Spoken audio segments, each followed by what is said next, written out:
Hello, everyone. Welcome to CyVerse's Fall 2022 webinar series. I'm Tina Lee, CyVerse's User Engagement Officer. We are kicking off our new season of webinars today with one presented by Michelle Jung on Zero to WebApp, custom rapid web interfaces for your machine learning applications with Streamlit.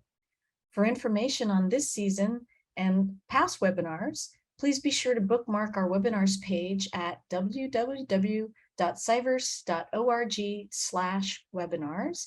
I'll put that link in our chat as well.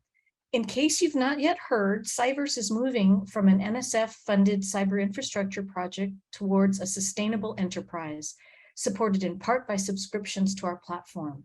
Our mission continues to be to deploy a national computational research infrastructure for life sciences, for data-driven discovery and workforce building by researchers and educators. These webinars are an important component of that mission, so we're glad you're here. Let's take care of some housekeeping real quickly and then on to Michelle's presentation. Michelle says her webinar is about 30 minutes long with time at the end for your questions. Please open the Zoom chat window. Write your questions there and Michelle can answer those after she's done. All of our webinars are recorded and I'll post this video recording on our website webinar page in a day or so. We now have more than 65 webinars organized into multiple playlists on science, technology and CyVerse platform topics to help you learn and do science at your own pace. So now I'm pleased to introduce Michelle Jung, our presenter. Michelle is a research software engineer at the University of Arizona's Data Science Institute. One of her main assignments is to the Data Management and Analysis Core, called DMAC, of the U of A's Superfund Research Program, which studies the effects of mine tailings and arsenic on the environment and on human health. Using Streamlit and CyVerse, where these Superfund data are stored, Michelle developed a custom web app she'll be presenting today for researchers to create and improve robust data pipelines, machine learning training processes, and data management practices. Welcome, Michelle. Hi. Oh, did I start? No? Yes, absolutely. All right.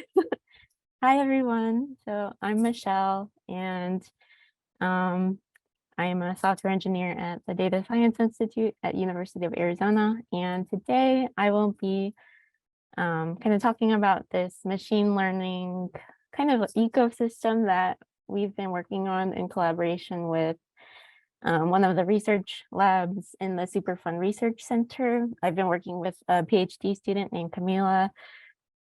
And we're going to talk a little bit about how we've used machine learning to improve their research processes, and also incorporated Streamlit, this sort of tool that makes it easy to build web applications for machine learning in order to make our machine learning models accessible to the researchers in the lab. So a little bit of background on the project that Camila is working on. She's studying the how different plants and soil compositions, how well suited they are for phytoremediation of mine tailings. So kind of figuring out what plants, what like topsoil compositions will work the best for cleaning up mine waste.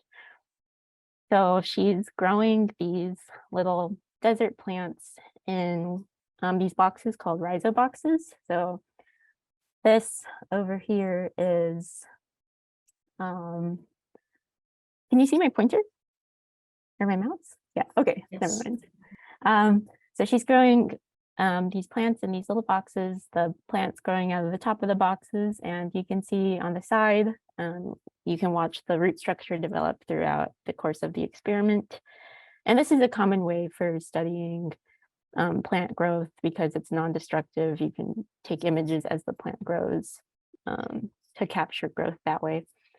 And so basically the process that she currently follows is she's taking images of these plants every week. And basically, you know, those files just get named like whatever the camera names them. So she needs to rename them into something meaningful where it'll be easy to find the files that she's looking for, and then she needs to organize them by date to be able to track the growth progress. And then from these images, they're also trying to capture these different measurements of plant growth. So for example, she's needing to color in the leaves manually in order to calculate leaf area, and similar for the roots.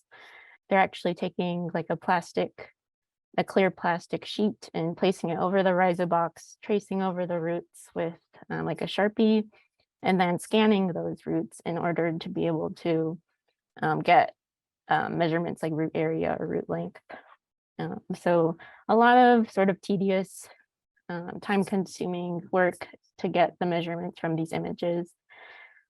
So when we met with Camila, we started thinking about like, how can we improve this workflow, like cut out a lot of this really time-consuming work. And so one of the ways that we can do that is with machine learning. So we thought we could sort of replace a lot of this manual, like coloring in of the leaves and tracing of the roots with machine learning models that can automatically detect that from images. So if maybe many of you are already using machine learning, but if you're wondering how you can incorporate machine learning into your research workflow, I'm going to show sort of a use case of that where we're doing that. And then sort of what happens after you have a machine learning model, how do we make it available for other people besides the person who built it to be able to use it? And that's where Streamlit comes in. And Streamlit is a quicker than usual way to build web applications. And it's specifically geared for machine learning and data. So they have a lot of support for, the kinds of interfaces that you might need to interact with data. So a little bit more about Streamlit. It's what's called a low-code solution for building web applications. So typically for web applications, you'd need to know many different things like JavaScript or HTML and CSS and things like that. But with Streamlit, everything gets written in the form of a Python script. So this is an example that they show on their website. Basically, it's a really simple app, but this is basically how a Streamlit app goes. You import Streamlit. You can write text on your app. And then here we're reading data from a CSV file and showing a line chart of that data. And so a real app will get more complicated than this, but overall, it's a lot more straightforward, and it's a quicker path to being able to build a web app for your research. So now, where exactly does that fit into our workflow? So this is sort of the workflow that we came up with to sort of improve that manual process that they're currently doing. And this is all still in progress. We're still working on all of this, but we have most of the pieces in place. So the first thing that we sort of changed about the actual image taking part of the experiment is that we added like unique QR codes to each plant. So in every image that we take of the plants, or that Camila takes of the plants, we have a QR code that uniquely identifies that plant. And I'll talk a little bit about how you can use that to sort of automate some tasks. And then after we have some image data, we need to prepare that data for machine learning. And we do that by annotating or labeling the images with whatever sort of task we want the machine learning model to be able to do. Like in this case, predicting leaves, we need to label some data to show what leaves, to show like what the prediction should look like. So And after that, we can go ahead and train our machine learning model. And then once we have a machine learning model, that's where Streamlit comes in, because if I build a machine learning model, it's really only available to me and not to like Camila, who's the one who needs to be able to use it. So that's where we build our Streamlit app. And we are hosting our Streamlit app on CyVerse as a Vice app. And Vice is like CyVerse's visual interactive computing environment, where you can launch interactive apps with like a user interface. So we've built our own Vice app for our Streamlit app. And then we kind of do this section of this workflow one time. And then when the app's on CyVerse, it's available to the researcher. And since we're storing our data on CyVerse as well, the researcher can upload their data directly to CyVerse and then go ahead and launch the Streamlit Vice app in the discovery environment. And then they can actually run that machine learning. They can run that machine learning model on the data that they just uploaded. And they can kind of continue in this cycle where they get more data. They can upload that to CyVerse and then go ahead and launch the Streamlit application again, run the machine learning model on that data. And then when they're done with that, they can go ahead and close out that Streamlit app, and it's there for them to use next time they have data. So this is kind of an overview of the workflow. And then I'm going to go into some more details of these steps. Oops. Okay, so the QR codes. So I think many of us, we have to like go scan QR codes to look at restaurant menus, or we use it to navigate to like URLs that we see on, or QR codes on posters link us to a URL. But QR codes can actually be really useful in research too, because QR codes are machine readable. We can read them using code and then extract the information from the QR code. In this case, the QR codes are actually just encoded with like their human readable ID. But being able to read this automatically allows us to do things like rename files from the like generic name that the camera gives the images. We can rename them to like a meaningful name. We can also extract the date information from images and use that to automatically organize our files in some way. And eventually we want to use this, the QR codes, to help us automatically attach metadata to our images in CyVerse as well.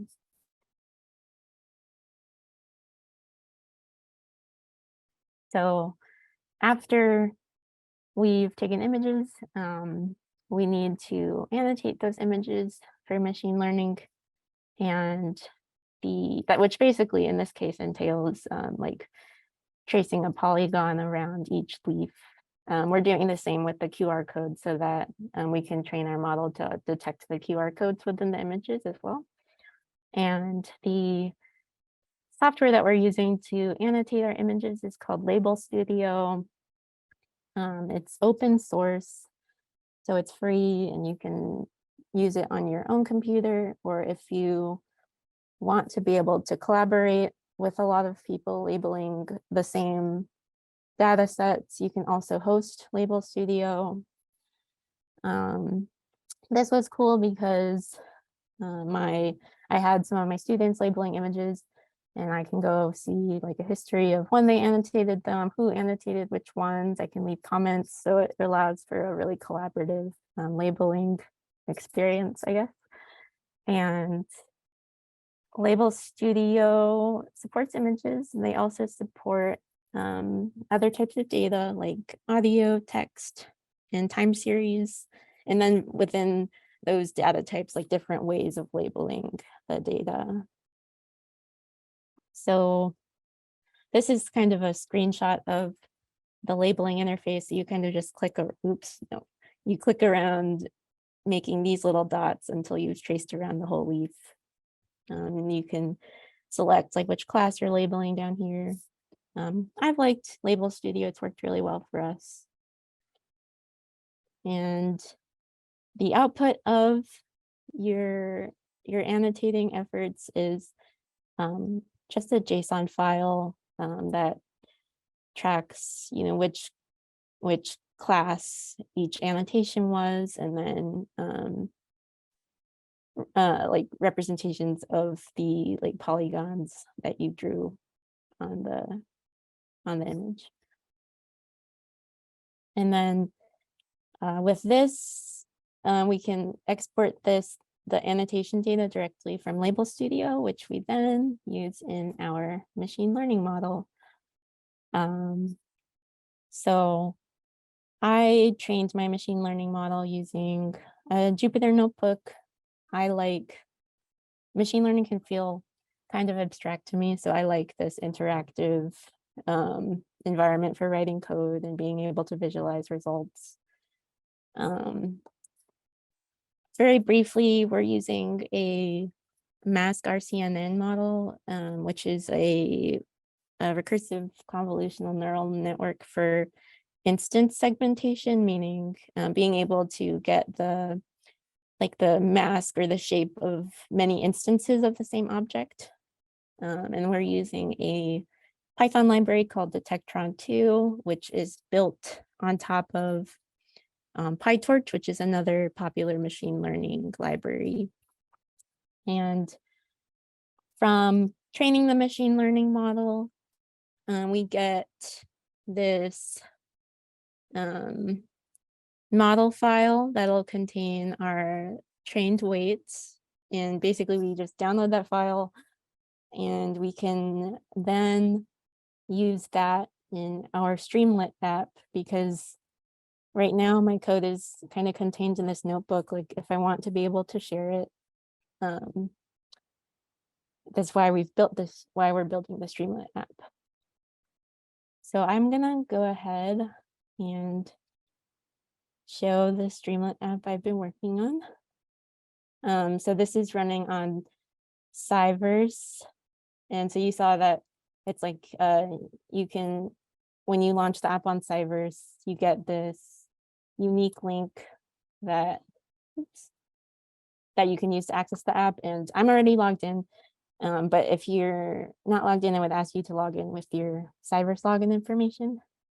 And I launched this app yesterday using the discovery environment. It takes a few minutes to spin up, but basically I have an app, a CyVerse app, and I can just launch it and specify the data path that I want to sort of display in the app to be able to run the machine learning model. And I would just go through these steps and launch it. And I would get, in a few minutes, I would get my link to my CyVerse app. This bar is in the way. Okay, here. Okay, and so now we have our Streamlit app, which is running on CyVerse. And it's pretty simple right now. Basically, these are files that I have stored on the CyVerse data store. So if I go back over to the discovery environment, I can see that I have like a little test folder set up. But in this data folder, I have these images that I've uploaded to CyVerse, and these are the images being shown here. So this is connecting directly to the data store. And I can select one that I want to run my machine learning model on. So I think this one looked cool. It'll take, I don't know. Okay. So when I hit this run button, what it'll actually be doing is running the machine learning model on this image that I've selected. And let's see how that does. It's going a little slow right now. So, okay, there it goes. So it's actually, when I click the run button, it's calling this Python function that I wrote in my app code, which is using the model weights that I downloaded from my trained model to run predictions on this new image that I've selected. So if I head over to the results, it's this one, I can visualize the results of the segmentation model. So we can see that it found the QR code and it found the leaves. Make that a little bit bigger. It's not quite perfect. It's not quite there yet, but we're still working on improving the model. But we can see from the QR code, we were actually able to read what's encoded in the QR code, so the plant ID, which we've used to name the output file. And then we've also extracted the date information from the image. So this was taken in April, and we can name our files accordingly so we know exactly what file we're looking at. So we're not currently doing this now, but yeah, eventually the application, when they analyze, they would analyze the images in batches. Right now it's just one, but that would rename the files to something descriptive, and then it would attach metadata to those in the discovery or in the data store. All right, and I think that's about it for the Streamlit app. Oh, I did want to show a little bit of the Streamlit code, not to show like how to build a Streamlit app, but just to show sort of the effort involved. So the way Streamlit apps are organized, as of recently, they recently added support for like multi-page apps. Like you saw, I had that little sidebar with the different menu options. They didn't used to have that even a few months ago. So this is the current way that a Streamlit app would be laid out. You'd have like your home page, and then you'd have a pages folder where you can put your other pages. And so we'll just take a look at the home page. So I have all my imports for running my actual model here in any of the image processing. And then, but as far as the Streamlit code goes, I'm importing Streamlit, and then I'm using this like Streamlit add-on called AG Grid, which is what I'm using to render that table of files. And this is actually like a community built tool. So the cool thing about Streamlit is like Streamlit doesn't necessarily provide support for building any type of interface, but when Streamlit doesn't offer something that users need, sometimes they'll go build their own and make it open source so everyone else can sort of use components that other people have built. So in this case, I'm borrowing a grid that someone in the Streamlit community wrote. That's one cool thing about Streamlit. I guess that's open source in general, but it's cool. This little chunk of code is setting up my model from that PyTorch machine learning model file that I downloaded after I trained my model. And then this big function here is what's actually running the prediction or the leaf detection. So that's code I already had written in my notebook when I was working on my model. And then the actual Streamlit code for building the web application is this little chunk down here. So I have my title, I have that little files header, and then if we want to remember how this looked like, yeah, like this. And then here I'm just walking through that directory that I specified when I launched the CyVerse app to be able to display those files in the table, setting up my my grid or my AG grid that's rendering that table. And then this little line is what's rendering the grid. This is like just configuration options. And then here we have our run button, which basically, if you click that run button, it'll trigger this section of code that does some setup and then runs the prediction function that I had up here. So I guess the takeaway from this is if you already have your code from your machine learning model, there's not that much additional code that you need to write to build an interface for people to be able to use that model. And then, so I guess this is an overview of everything that we've talked about. So adding the QR codes for managing samples in your research and being able to use those QR codes to encode information that you can use to maybe automatically rename files or attach metadata.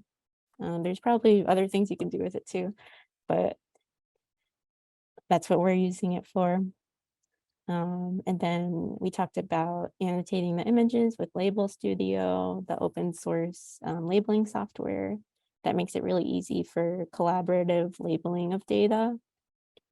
And then we talked about taking that output from the annotations and training our machine learning model to do the leaf detection. And we basically get from that a set of model weights in that like .pth file that we then use in our Streamlit app. Oh, and one thing I forgot to mention earlier is another thing we want to do with our app is make the model like interchangeable. So if we improve our model or choose a different model, we can kind of version those and be able to choose between those when we launch our Streamlit app. So you can build your app to support different versions of models. And again, this is being launched on CyVerse as a Vice app.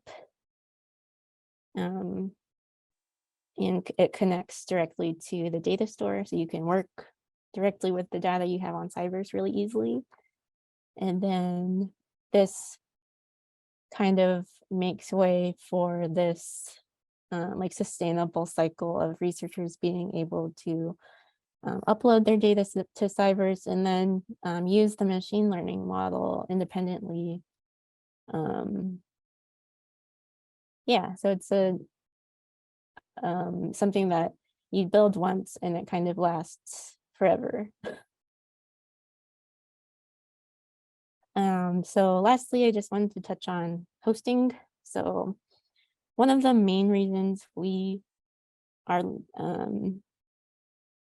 this on CyVerse as a Vice app is because it connects directly to the data store. We're already storing our data there. So that makes sense. But also because it's a Vice app, we're only launching it when we need it, meaning we're not using resources or when we're not using the app, because you probably only need it when you have a new batch of data. You can have private apps, but you can share them really easily with collaborators on CyVerse, just like you can share data. You can share your apps with your collaborators. It has built-in authentication, so users will need to log in to use your app. And then again, have it connects directly to the data you have stored on CyVerse. And then a note on cost is that CyVerse is on a subscription model. So there's a free basic tier, but if you need more resources, there's like a really reasonable yearly subscription fee for depending on how much resources you need. And then Streamlit also offers hosting through their Streamlit community cloud.